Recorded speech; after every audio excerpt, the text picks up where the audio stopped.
इस कार्यक्रम के पुण्यार्चक हैं श्री कंवर लाल जी, महावीर प्रसाद जी पाटनी, आर के ग्रुप, मदनगंज, किशनगढ़, राजस्थान।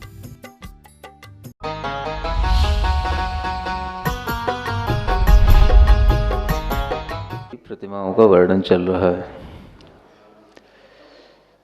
पहली प्रतिमा, दूसरी प्रतिमा, तीसरी प्रतिमा का वर्णन करने के बाद में आज चौथी प्रतिमा के विषय उल्लेख को यहाँ पर जो आर्या छंद है उसके माध्यम से पढ़ते हैं। पर्वदिनेषु चतुर्ष्वपि मासे मासे स्वशक्तिमनिगुह्यः प्रोषधनियमविधायी प्रणधि परः प्रोषधानशनः। यहाँ कहा जा रहा है, चौथी प्रतिमा का नाम है प्रोषधोपवास प्रतिमा। क्या नाम है? प्रोषध प्लस उपवास, ये दो शब्दों से मिलकर के बनता है प्रोषधोपवास। आचार्य समंतभद्र महाराज के अनुसार देखें तो प्रोषध का मतलब होता है सकृत भुक्ति, जहाँ पर एक बार भोजन किया जाता है उसको प्रोषध कहा गया, और उसके साथ में जो उपवास जुड़ जाता है तो वो कहलाता है प्रोषधोपवास। अष्टमी, चतुर्दशी ये पर्व माने जाते हैं, और उन्हीं को यहाँ पर चतुर्षु अपि यानी 4 पर्वों के रूप में, प्रत्येक माह के 4 पर्वों के रूप में यहाँ कहा गया है। एक माह में 2 अष्टमी होती हैं और 2 चतुर्दशी आ जाती हैं। इसके माध्यम से जो श्रावक है वो अपने लिए थोड़ा सा समय निकालता है। समय निकालने का मतलब यह है कि श्रावक के लिए ये प्रतिमाएं जीने का एक बहुत अच्छा अभ्यास कराती हैं। अच्छा जीवन जीने के लिए वह अपने लिए बार बार इस तरह का हफ्ते में 1 दिन, एक पक्ष में 2 दिन, 1 महीने में 4 दिन, इस तरह से वो अपना समय निकालता है। कैसा समय? आम आदमी को देखोगे आप तो अपनी ज़िंदगी में वह जीते हुए सुबह से शाम तक काम करता है, सप्ताह भर काम करता है, 24 घंटे काम करता है। जब तक व्यक्ति अपने लिए समय नहीं निकालता तब तक व्यक्ति के लिए अपने हित में होने वाले कार्य कभी संपादित नहीं होते, और जिस व्यक्ति के लिए अपने लिए समय नहीं निकलता उसका मोह निरंतर बढ़ता चला जाता है। अगर हम कभी कभार अपने लिए कोई छुट्टी भी लेते हैं तो उस छुट्टी में भी हम दूसरे काम तो बहुत सारे करते हैं, लेकिन जो काम करना चाहिए उस काम के लिए कभी हम छुट्टी नहीं लेते हैं। आप देखते हैं कि कम से कम सप्ताह में 1 दिन छुट्टी का मिलता है, जिसे संडे कहा जाता है। और अगर व्यक्ति को संडे भी मिला है, छुट्टी का दिन भी मिला है, तो उसमें भी वह व्यक्ति या तो बिल्कुल ही आराम करेगा, आलस्य करेगा, या फिर अपने दूसरे काम करेगा। लेकिन अगर उसी की तुलना हम इस प्रोषध के नियमों से करें तो आपको समझ में आ सकता है कि जो व्यक्ति प्रोषध का नियम लेने का अभ्यास करता है वह व्यक्ति भी अपने सब काम काज से छुट्टी लेता है। न हमें कोई उस दिन आरंभ करना, न हमें कोई परिग्रह का काम करना, न हमें किसी भी प्रकार की कोई चिंताओं में पड़ना। उस दिन हमारी छुट्टी है, ये हॉलीडे है। महीने में 4 दिन वह व्रती जो है अपने लिए छुट्टी के दिन निकालता है कि मुझे सुखपूर्वक केवल धर्म ध्यान करना है, पूरा धर्म ध्यान करना है। रोजाना करते थे, समय समय पर कर पाते थे। आज हमें अष्टमी चतुर्दशी के दिन पूरा दिन समय धर्म ध्यान के लिए निकालना है। इस तरह से वह जब अपने मन में विचार करता है तो उसके लिए वह जो छुट्टी है, वह जो अवकाश है, वो उसके अपनी आत्मा के लिए हो जाता है, मोह कम हो जाता है, आरंभ परिग्रह छूटने का एक अभ्यास बन जाता है। अन्यथा आदमी के लिए सुबह से शाम तक जिंदगी भर काम करने के लिए पड़ा रहता है और काम कभी भी कम नहीं होता है, बढ़ता ही जाता है, काम कभी कम नहीं होता। आदमी सोच ले कि हमें कभी फुर्सत मिल जाएगी, फुर्सत मिल जाएगी, फुर्सत तो केवल कब्र में जाके ही मिलेगी, उससे पहले कभी फुर्सत नहीं मिलती। इसलिए ये विधा जो बनी हुई है ये बड़ी अच्छी विधा है।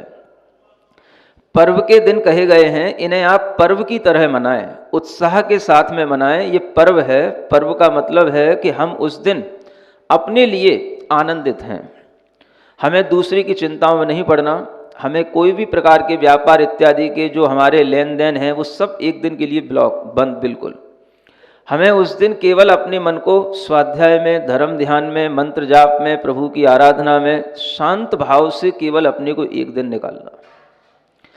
इस तरह का जो लोग अभ्यास करते हैं उन्हें जीवन में बहुत कुछ उपलब्ध होता है।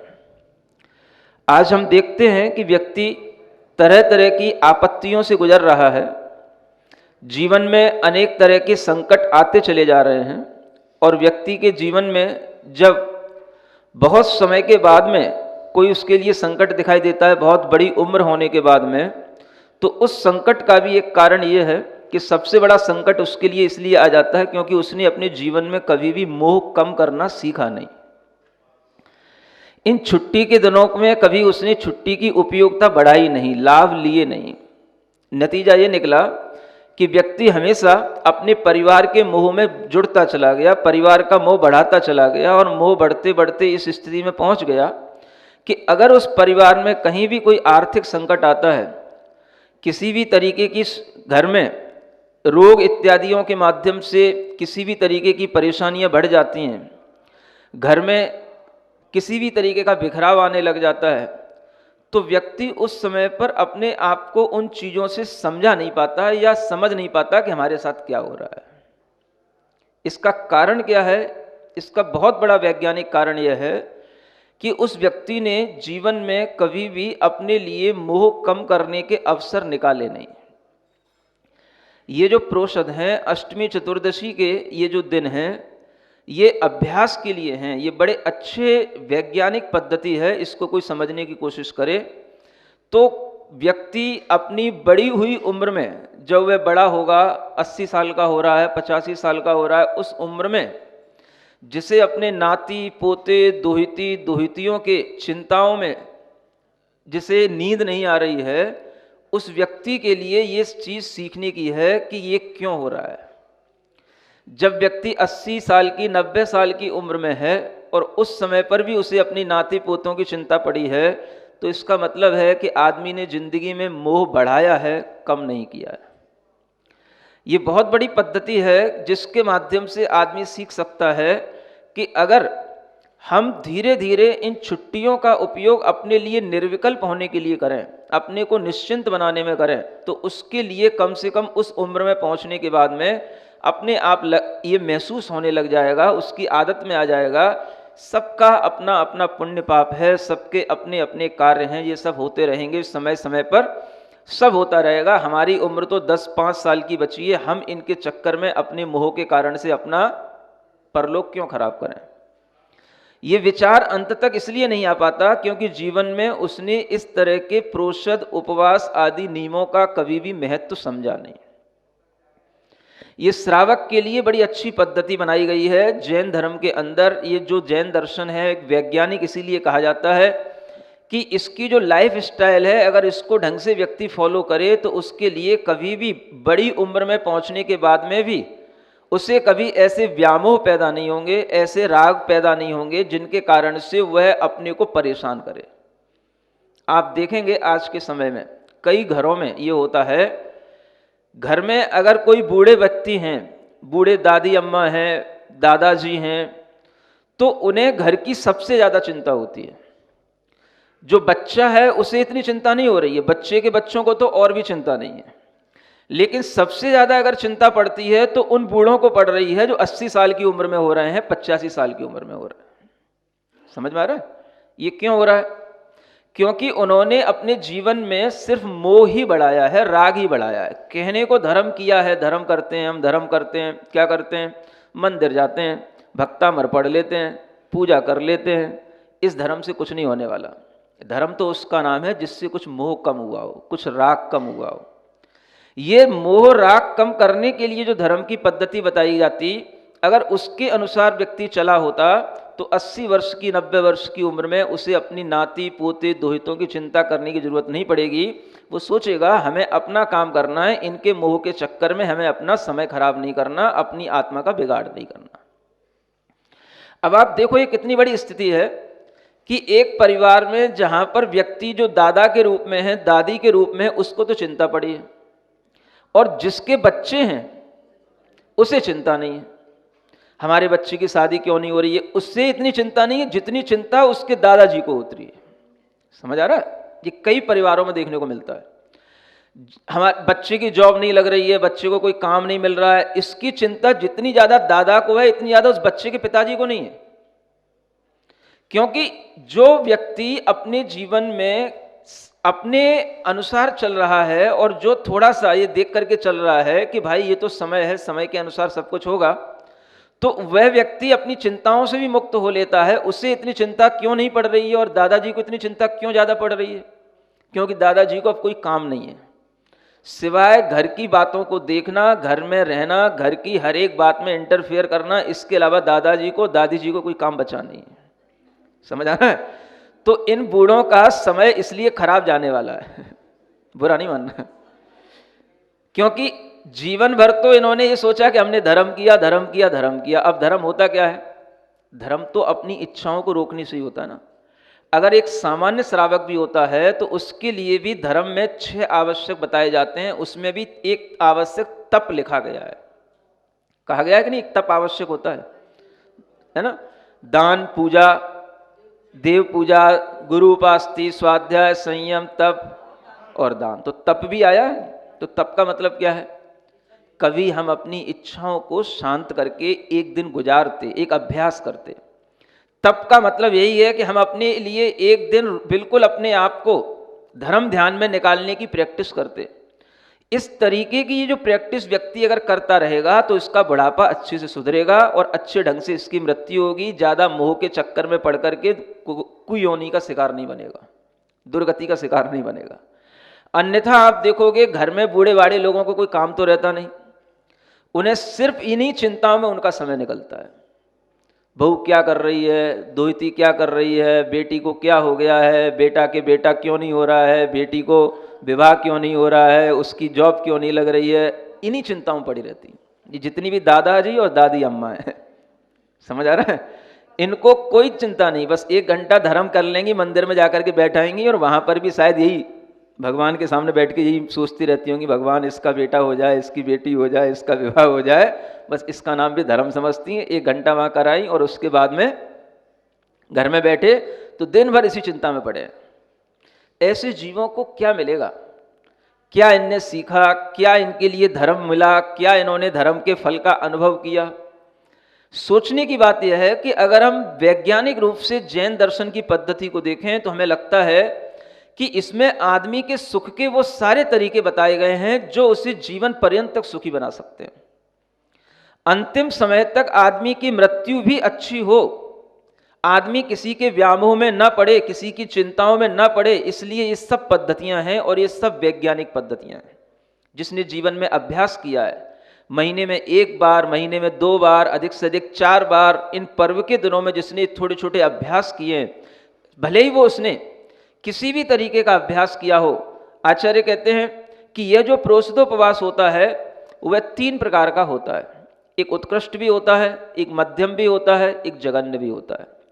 जो प्रोषित प्रतिमा वाला होगा उसके लिए तो वो नियम से करने का होता है, लेकिन जिसने ये 4थी प्रतिमा नहीं ली है, 2 प्रतिमा वाला है, वो अपनी सुविधा अनुसार करता रहता है। आगे पीछे भी कर सकता है, उत्कृष्ट ना कर पाए मध्यम कर लेता है, मध्यम ना कर पाए जघन्य कर लेता है। किसी भी तरीके से वह अपने अभ्यास में चीजें लाता है।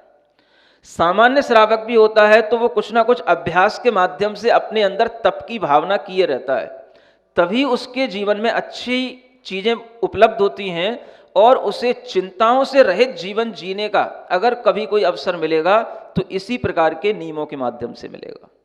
चिंताओं से रहित होना। प्रोषद में एक अभ्यास कराया जाता है। एक दिन के लिए आप ये समझो कि हम जैसे घर में हैं ही नहीं, हमारे लिए कोई व्यापार है, कोई चिंताएं, हमें एक दिन हमें कोई चिंता करनी नहीं, माने हमें एक दिन प्रैक्टिस करनी है बिना चिंता के। घर का सदस्य होकर के भी हमें सोच करके जीना है कि हमें इस घर में कोई काम नहीं है, हमारे लिए एक दिन के लिए कोई घर से मतलब नहीं है। आप देखो कितनी आपको तकलीफ होती है। आपको जितनी तकलीफ नहीं होगी उससे ज्यादा तकलीफ दूसरों की होगी, होने दो। हमें अपने लिए सोचना है कि अगर हम एक दिन इस तरीके से निकालते हैं तो यही हमारे लिए हमारी उपलब्धि है, ये हम अपने लिए कर रहे हैं, ये हम अपनी आत्मा के लिए कर रहे हैं। और आदमी के लिए ये चीजें ऐसा लगता है कि जैसे इनकी कोई जरूरत ही नहीं है, या इन्हें वो टाइम वेस्ट समझता है। और यही वजह होती है जब वो बड़ा हो जाता है, घर की परिवारों की संख्याएं बढ़ जाती हैं, परिवार की जिम्मेदारियां बढ़ जाती हैं, तो सबसे ज्यादा चिंता उस ऊपर वाले आदमी को होती है, क्योंकि वो सबसे ऊपर है। वो समझ रहा है कि सब मेरे ही छाती पे हो रहा है, मेरे ही नीचे हो रहा है, मैं ही घर को चला रहा हूं, मेरे द्वारा ही सब कुछ हो रहा है। तो सबसे ज्यादा चिंता उसी को होती है, और उस चिंता में ही बीमार पड़ता है, उसी चिंता में उसकी मृत्यु होती है, कुछ हाथ नहीं लगता उसको। निश्चिंत जीवन जीना सीखो। जैन दर्शन कहता है अगर आपके लिए चिंताओं से रहित होने का अभ्यास आपने नहीं किया तो आपने जिंदगी में जैन धर्म को पाकर के भी कुछ नहीं सीखा। समझ आ रहा है? नई शेडाला में 2 पंक्तियां आती हैं, पहली ढाल में, या कभी आप पढ़ना। क्या समझ में आ रहा है? धर्म पाए विषयन में व्यस्त, चंदन दाह देह कर मस्त। समझ आ रहा है? क्या कहा गया कि धर्म को भी पाया लेकिन फिर भी विषयों में व्यस्त ही रहा। चंदन को जलाकर के उसकी राख को बनाने के लिए, उसकी भस्म को बनाने के लिए बस वो अपना जीवन निकाल रहा है। किसको जला रहा है? चंदन की लकड़ी को जला रहा है। किसके लिए जला रहा है? राख की जरूरत पड़ी थी उसे, तो राख किसी और की नहीं मिलती क्या? लेकिन उसे पता ही नहीं कि इस चंदन की लकड़ी का महत्व कितना है, इसको जलाने से हमारे लिए कितना नुकसान होगा, तो वह चंदन की लकड़ी को भी जला देता है, राख बना लेता है। इसी तरीके से जिस व्यक्ति को मनुष्य जीवन का कोई भी महत्व पता नहीं होता है, वह मनुष्य जीवन को भी धर्म को प्राप्त करके भी मनुष्य जीवन में उसको यूं ही निकाल देता है। तो ऐसा नहीं है कि व्यक्ति के लिए मनुष्य जीवन में धर्म मिलता नहीं है, धर्म मिलता तो है, लेकिन धर्म मिलने के बाद भी वह उस धर्म को पीता नहीं है, उसके अंदर वो धर्म का भाव आता नहीं है, वह धर्म को पाकर के भी विषयों में ही व्यस्त रहता है। ऐसे व्यक्तियों के लिए ये जीवन कभी भी निश्चिंतता का, निर्विकल्पता का, आत्मिक सुख का जो जीवन होना चाहिए था, उसकी उन्होंने कभी अनुभूति की नहीं। तो प्रोषद प्रतिमा वाला जीव क्या करता है? आनंद लेता है आत्मा का, निर्विकल्पता का, निश्चिंतता का। निश्चिंत होकर के बैठो, कुछ नहीं करना मुझे। एक दिन मुझे दुकान की चिंता नहीं करना है, व्यापार की चिंता नहीं करना। एक दिन नहीं रह सकते बिना व्यापार की चिंता के। ये सोच करके कि अगर मैं कहीं कोरोना में पड़ गया, अगर मुझे कहीं बुखार आ गया, तो उस दिन कोई तुम्हारा काम होता है कि नहीं होता है? तब भी तो तुम्हारा बिजनेस चलता रहता है। भाई तुम चलाते रहो, हमें नहीं चलाना, हमें नहीं कुछ सोचना। आज हमें एक दिन निश्चिंत रहना है। आदमी कोरोना में 15 दिन वेंटिलेटर पर पड़ा रहेगा, घर में पड़ा रहेगा, किसी भी तरीके के बुखार आएंगे, उनमें 8-8 दिन, 10-10 दिन निकालने को तैयार है, लेकिन अपनी स्वेच्छा से एक दिन भी धर्म के लिए, निश्चिंतता के लिए निकालने को तैयार नहीं है। जैसे ही उठेगा फिर शुरू हो जाएगा उसी दौड़ में। ये अज्ञानता बताती है कि आदमी ने जैन दर्शन को कभी सीखा ही नहीं, जैन धर्म को कभी पढ़ा ही नहीं। ये नियम इसीलिए बनाए गए हैं, पर्व के दिन कहे गए हैं, इनमें आप आनंद लो अपना, अकेले जीने का, अपने में सुख पाने का, धर्म ध्यान करने का। दिन रात धर्म ध्यान में एक दिन निकालने के लिए अपना एक मन बनाओ, फिर आप देखो कितना सुख मिलता है आपको। आपके लिए 3 तरह की विधि बताई गई हैं। अगर व्यक्ति उत्कृष्ट नहीं कर पाता है, उत्कृष्ट विधि तो आपने बताई, आपको पता ही होगी। सप्तमी और नवमी के दिन एकासन करना, और मध्य में अष्टमी के दिन उपवास होना। 14 आए तो 13 और 15 के दिन एकासन होना, और 14 के दिन उपवास होना। ये उत्कृष्ट विधि होती है। अब इस विधि को अगर हम टैली करें उससे जो आज का सिस्टम चल रहा है, क्या होता है, संडे आता है और संडे से पहले सैटरडे आता है, हाफ सैटरडे होता है, उस दिन भी आधी छुट्टी होती है। समझ आ रहा है? जैसे ही सैटरडे आया लोगों की मेंटेलिटी बन जाती है कि आज आधा ही दिन काम करेंगे, आधा दिन की छुट्टी। समझ आ रहा है ना? ये सिस्टम वही है बिल्कुल। आधा दिन की छुट्टी हो गई। प्रोसद का मतलब क्या है, आप 12 बजे तक अपने भोजन पानी करके निपट जाओ। 12 बजे के बाद जो दूसरी संध्या आने वाली है उसमें आपको कुछ नहीं खाना, छुट्टी। 12 बजे के बाद आपको छुट्टी शुरू कर देना है। किसकी? सब कामकाज की। जो भी आपका व्यापार है, आरंभ है, सबकी छुट्टी कर दो 12 बजे के बाद। अगला दिन पूरा अष्टमी का या चतुर्दशी का पूरा छुट्टी के साथ निकालो, संडे की तरह। अगले दिन फिर जब आपके लिए 12 बज जाए उसके बाद से फिर काम शुरू करो। ये उत्कृष्ट विधि है। अगर ये ना हो सके तो मध्यम विधि में आप केवल जल को लेकर के बाकी 3 चीजों को छोड़ करके आप जो है इस उपवास की जगह पर ये कर सकते हो, जल उपवास के रूप में। और जगन्य विधि में कोई भी चीज है, चाहे वो एकासन कर लो या किसी रस परित्याग के साथ कर लो, किसी भी तरीके की निर्विकृति कर लो, इस तरह से एक बार अगर आपने कुछ थोड़ा सा ले लिया है, भोजन कर लिया है, तो वो है जघन्य विधि आ जाता है। अब अगर आप देखें कि इस तरह से जो व्यक्ति कर रहा है वो नियम से अपने लिए एक निश्चिंतता का एक भाव पैदा कर रहा है। जब बुढ़ापे में व्यक्ति पहुंचता है उसके लिए इतना अभ्यास हो चुका होता है कि फिर उसे बुढ़ापे में दूसरों की चिंता नहीं पड़ेगी। वो क्या सोचेगा? जैसे धर्म ध्यान का अभ्यास हर महीने में हुआ है तो बुढ़ापे में क्या करेगा? धर्म ध्यान करेगा। आज का बूढ़ा व्यक्ति बुढ़ापे में धर्म ध्यान क्यों नहीं कर रहा है? क्योंकि उसने जीवन में कभी भी इन प्रोषदों का, पर्व के दिनों का कभी भी लाभ नहीं लिया। ये सबसे बड़ी बात बता रहा हूं आपको, आज प्रैक्टिकल बात बता रहा हूं। और हर व्यक्ति के घर में जितने भी बूढ़े लोग हैं उनसे उनके बच्चे परेशान हैं। बच्चे खुद कहते हैं माता पिताओं से कि आप चिंता मत करो, जो कुछ है सब ठीक है, व्यापार में टोटा लग रहा है, घाटा लग रहा है, मुझे सब झेलने में आ जाएगा, मैं सब कर लूंगा, आप चिंता नहीं करो। आपकी चिंता मेरे लिए परेशानी का कारण बन रही है और आपको कुछ करना है नहीं, केवल आपको चिंता करना है। और ये बूढ़े लोग मानते नहीं है, सिर्फ चिंता करते हैं और चिंता कर करके दिन भर जो घर में सदस्य रहते हैं उनके सामने बैठे बैठे रोते रहते हैं। तो उसके कारण से पूरे घर का माहौल बिगड़ता है। समझ आ रहा है ना? अब बुरा नहीं मानना, मुझे कह लेने दो। तो उसके कारण से जो है पूरे घर का माहौल बिगड़ता है। अब जैसे लड़का अपना बिजनेस कर रहा है या जॉब कर रहा है, बहू भी अपना काम कर रही है, अब अगर घर में बैठा खाली आदमी केवल लड़के से बार बार यही कहता रहे, लड़की की शादी नहीं हो रही, बेटे का बेटा नहीं हो रहा, बार बार बहू से कहता रहे तेरे ये नहीं हो रहा, वो नहीं हो रहा, तो उसका दिमाग उससे ज्यादा खराब होता है। ये बूढ़े लोग ये नहीं समझते हैं कि उनको अपना जीवन जीने दो, उनके जीवन में तुम अपनी चिंताएं डाल करके उनको चिंता में मत डालो और तुम खुद परेशान मत हो। और आज सबसे बड़ी ज्यादा पारिवारिक समस्याओं में सबसे बड़ी समस्या आ रही है। कोई भी बहू बेटे हैं वो इतने समझदार हैं, वो इतनी समझदारी से काम लेते हैं, उन्हें सब पता है हमारे लिए अगर कुछ कम है ज्यादा है वो उसमें एडजस्ट कर रहे हैं। लेकिन ये बूढ़े लोग हैं उस चिंता को बढ़ाए जाते हैं। इसके कारण से बहू बेटी परेशान होते हैं तो उन्हें परेशान होकर के ये चिंता करनी पड़ती है कि जब ये चिंता इतनी कर रहे हैं तो हमें चिंता क्यों नहीं, तो उन्हें भी चिंता करनी पड़ती है। तो इसलिए उनको चिंता में फिर परेशान होना पड़ता है। ये सबसे ज्यादा जो परेशानी आ रही है इसलिए आ रही है कि बूढ़े लोगों को जो अपना कर्तव्य पूरा करना चाहिए था, उन्हें अपने जीवन में अंत में सिर्फ धर्म ध्यान करना चाहिए था, वो धर्म ध्यान नहीं कर रहे हैं। अब वो आर्त ध्यान कर रहे हैं, चिंताओं में पड़े हैं, जो उनके लिए करने योग्य नहीं है वो कर रहे हैं। व्यक्ति के घर में अगर किसी भी तरीके की समस्या है, आज का पढ़ा लिखा व्यक्ति, चाहे वो बहू हो चाहे बेटा हो, उसे इतनी चीजें पता होती हैं, वो अपने ज्ञान से सब कुछ संभाल लेता है। उसे पता होता है दुनिया में कोरोना हुआ है, लॉकडाउन हुआ है, तरह तरह के बिजनेस में लोगों को घाटा हुआ है, हमें भी हुआ है, धीरे धीरे उबर आएंगे। लेकिन जो दूसरा ऊपर से प्रेशर आता है उससे उतना परेशान हो जाता है कि वो सोचता है कि पिताजी को इसी बात की चिंता पड़ी है, तो उससे ये बात की चिंता होने लगती है कि इनका भविष्य क्यों खराब हो रहा है इसमें, और वो पिताजी समझ नहीं रहे, माता जी समझ नहीं रही है।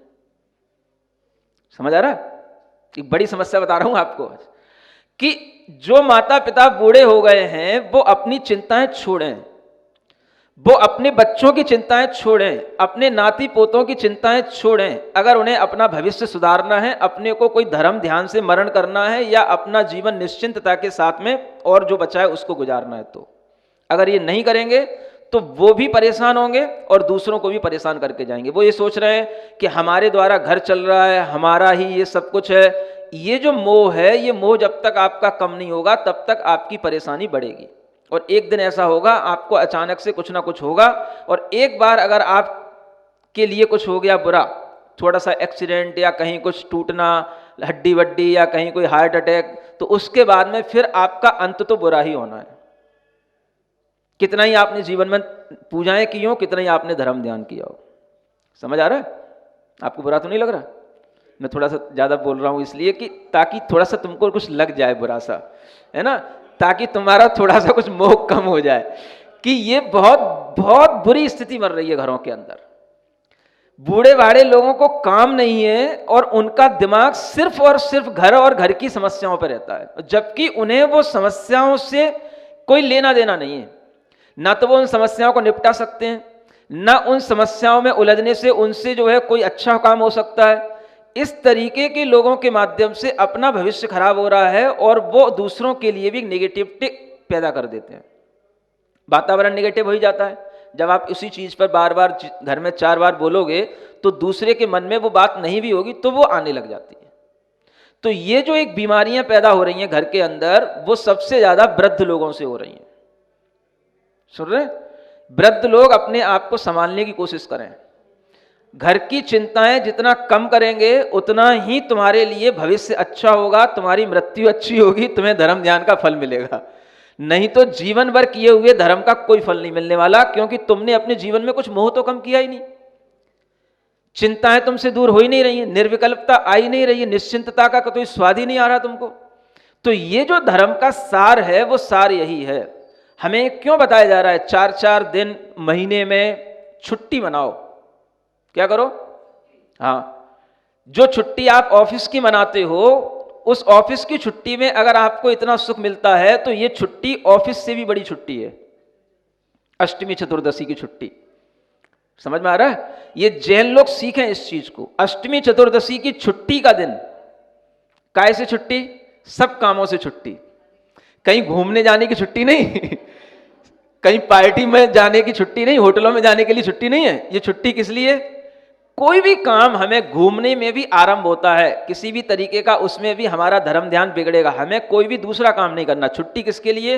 अपने लिए। क्या करना? उस दिन कोई अच्छे शास्त्र खोलो। समझ आ रहा है? एक दिन में भी 2 दिन जो आपको मिलेंगे, आधा दिन इधर का आधा दिन उधर का, मान लो आधा आधा इधर का उधर का ना भी मिले तो कम से कम एक दिन भी, एक रात और एक दिन आप केवल धर्म ध्यान में निकालो। कुछ भी करो आपको आनंद आना चाहिए कि हमें उस दिन धर्म ध्यान का कोई काम करना है। अगर आपको कुछ भी नहीं आता है शास्त्र पढ़ना, आप नमोकार मंत्र की माला फेरो, बड़ा आनंद आता है। समझ आ रहा है? एक नियम बना लो, हमें उस दिन केवल नमोकार मंत्र की माला फेरना है। आप सुबह से शाम तक कभी आपने माला नहीं फेरी होगी। सुबह से शाम तक कभी माला फेर सकते हो? कभी नहीं फेरी होगी। वो तो हम ही जैसे लोगों का काम है। समझ आ रहा है ना? हाँ, एक दिन घनसौर चातुर्मास की बात है, अन्य भी कई बार हो चुका है ऐसा, अभी खतौली में भी किया था, कि मतलब जैसे सुबह माला फेरने बैठा तो शाम तक सिर्फ नमोकार मंत्र की माला फेरना है। 51 माला कभी भी एक साथ नहीं फेरी होंगी। दिन भर में वो 51 माला आराम से हो जाती है, और बीच में अपने प्रतिक्रमण सामायिक सब कुछ निकालने के बाद में। समझ आ रहा है? कभी फेरी 51 माला है? एक साथ फेर के देखना कितना आनंद आता है। 2-5 तो सभी करते रहते हैं। लगातार यदि आप इस तरीके से करते, किस भी करो, चाहे हमें ग्रंथों का पाठ करना हो, चाहे हमें माला फेरना हो, चाहे हमें सब काम थोड़ा थोड़ा करना हो, थोड़ा सा स्वाध्याय कर लिया, थोड़ा सा जाप कर लिया, थोड़ा सा ध्यान कर लिया, एक प्रैक्टिस करो कि उस दिन हमें केवल अपने तक सीमित रहना है, अपने में रहना है।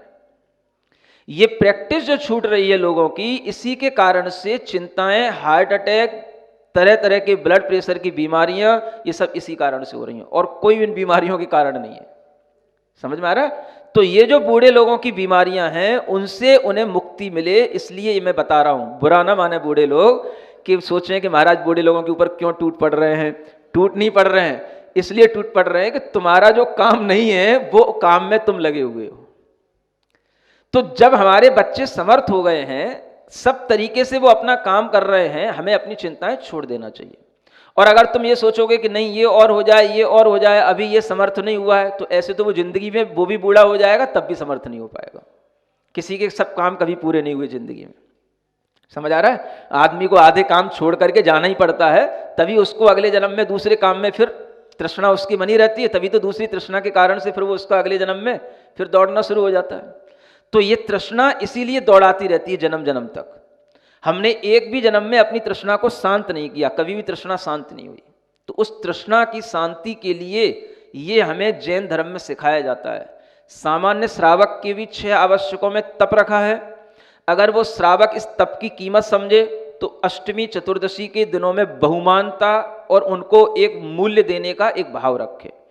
धीरे धीरे जब वो श्रावक अपने अंदर अष्टमूल गुण ले आता है, पहली प्रतिमा तक आ जाता है, दूसरी प्रतिमा तक आ जाता है, वो और अच्छे ढंग से उन अष्टमी चतुर्दशी के दिनों में धर्म ध्यान का मन बनाता है। और जब ये चौथी प्रतिमा में आ जाता है तब तो उसके लिए नियम ही हो जाता है। फिर तो वो ऐसा हो जाता है, दुनिया में कुछ भी कहीं भी हो, कितने भी काम पड़े हों, लाख रुपए का टोटा भी हो रहा हो, वो सब कुछ सह लेगा, ये करना नहीं छोड़ेगा। कौन?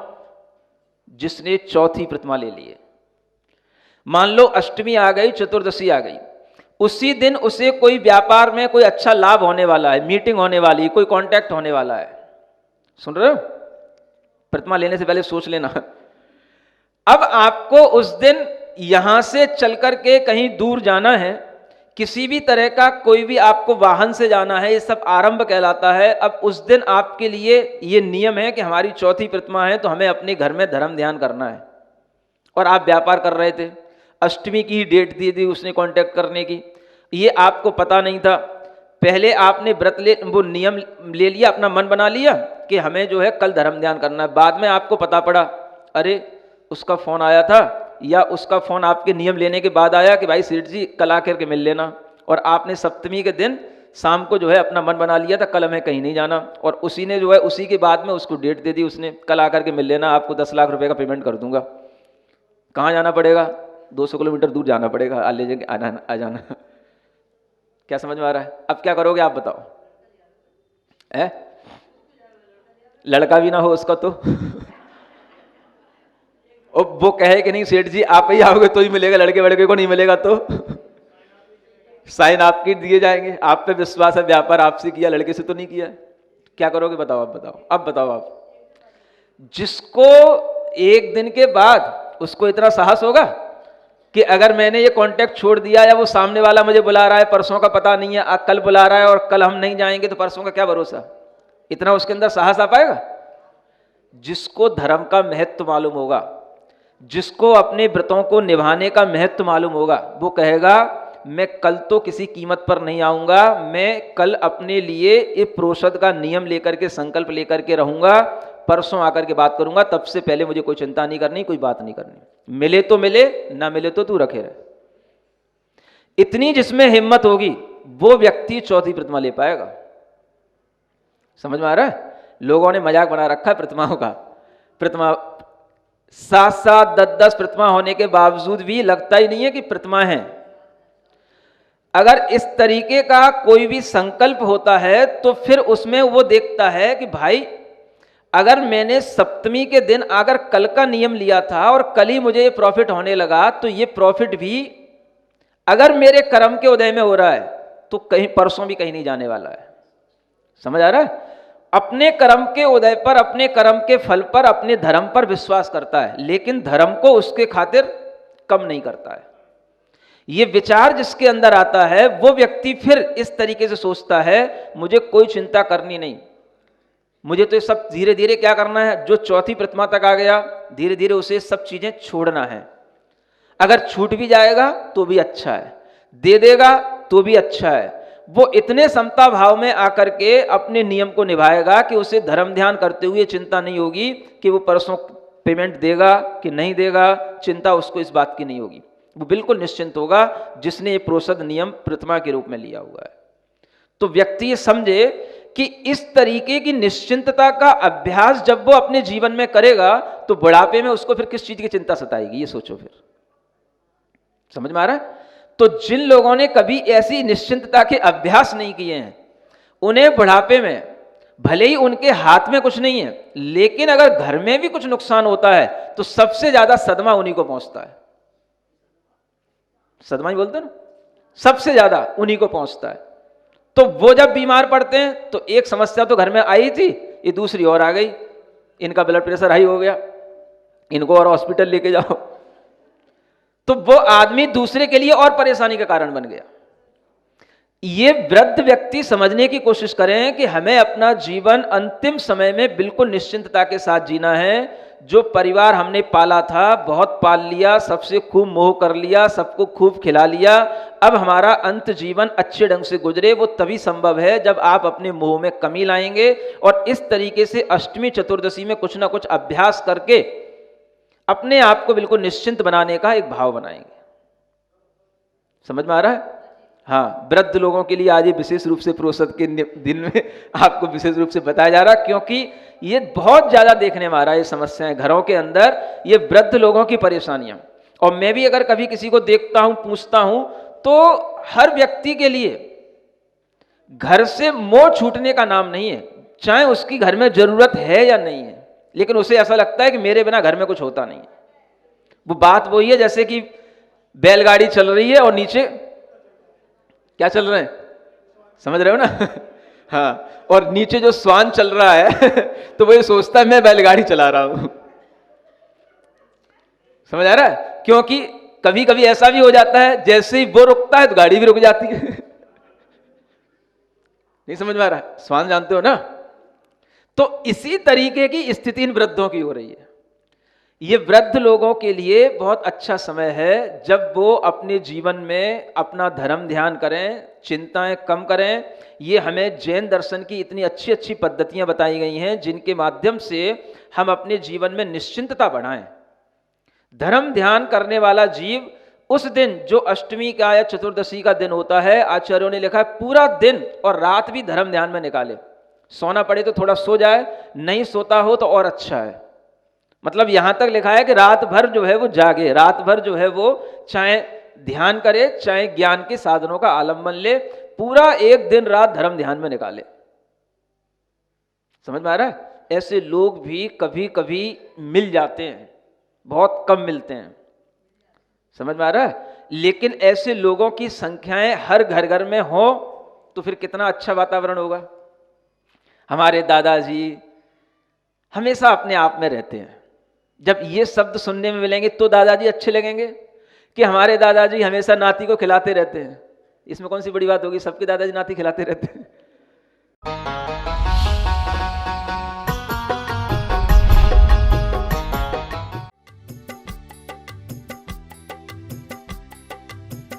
इस कार्यक्रम के पुण्यार्चक थे श्री कंवर लाल जी महावीर प्रसाद जी पाटनी, आर के ग्रुप, मदनगंज, किशनगढ़, राजस्थान।